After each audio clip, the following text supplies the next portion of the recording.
and welcome back to Cuckoo for Books. My name is Salva, and today I will be doing a book review on Morgan Rhodes' second book in the Fallen Kingdoms series, Rebel Spring! You can watch my review of the first Fallen Kingdoms novel right over here. This book picks up right after the first one, and it's pretty easy to catch up. I read the first book like 6 months ago, but it was pretty easy to sort of get back into the rhythm. More deaths in this book, not gonna mention what deaths occur because obviously big fat spoilers, but on my notes I put, I guess it's good that none of the characters are super likable because man, the author be killing left and right.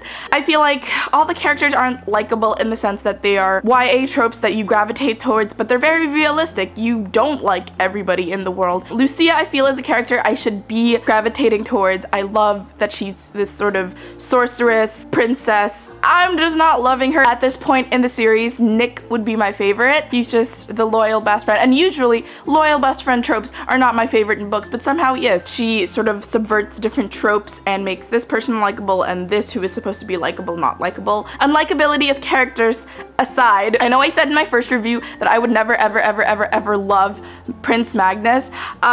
Still don't love him, but this book sort of gave us a more inside look on how he felt and the pressures that he felt inside. Never gonna forgive him for falling in love with his sister and thinking it's okay because she's adopted, but incest plot line aside, you could see his motives for his actions in terms of the kingdom, pressure he feels from his father. So not completely loving him still, but we are getting there. We are getting there to liking Magnus. Another character that I felt was growing on me was Lysandra. Again, in normal YA books, I would not love the cheeky hunter rebel sassy girl who doesn't want romance and she's just there to fight. Usually not my favorite character in YA tropes, but again, for some reason, I'm loving Lysandra. I love that she's a cheeky badass hunter who doesn't want romance in this book. Somehow that makes me love her. I'm loving how this book has so many other extended point of views. We get more point of views from the Watchers, from the King, from all new characters aside from the top 4 characters. So I'm really liking that. I feel like it gives us a broader view into the universe that the author has created. So I was talking about this again with my friend JM, and he was saying that he hadn't read the books,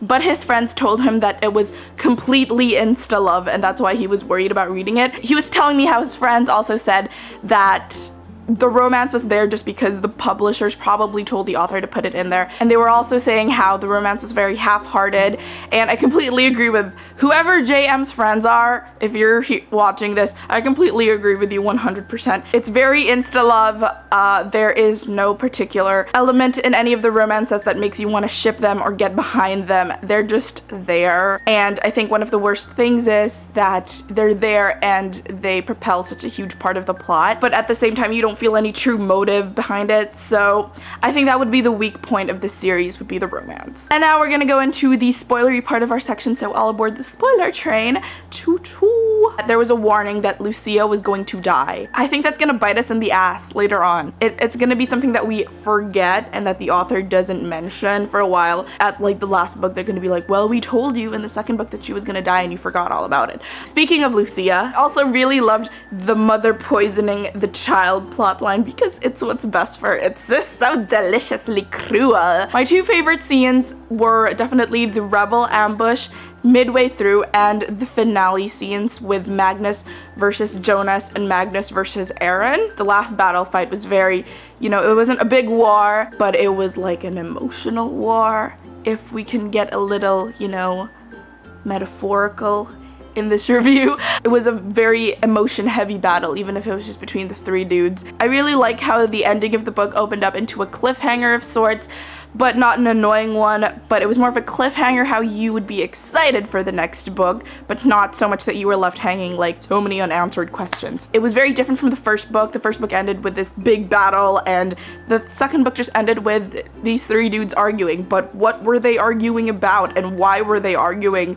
Very important plot lines to remember. And we had the ending, which makes me really excited to read the 3rd book, finally, because I reread the first 2 books to prep for the 3rd book, which I've never read before, and now I can, and I'm very excited. And that about does it for my review on Rebel Spring by Morgan Rhodes. You can follow me on my other bookish adventures on Twitter and Instagram, both at Cuckoo for Books. Please subscribe. I will see you guys next Sunday or sooner for the next video. Bye guys!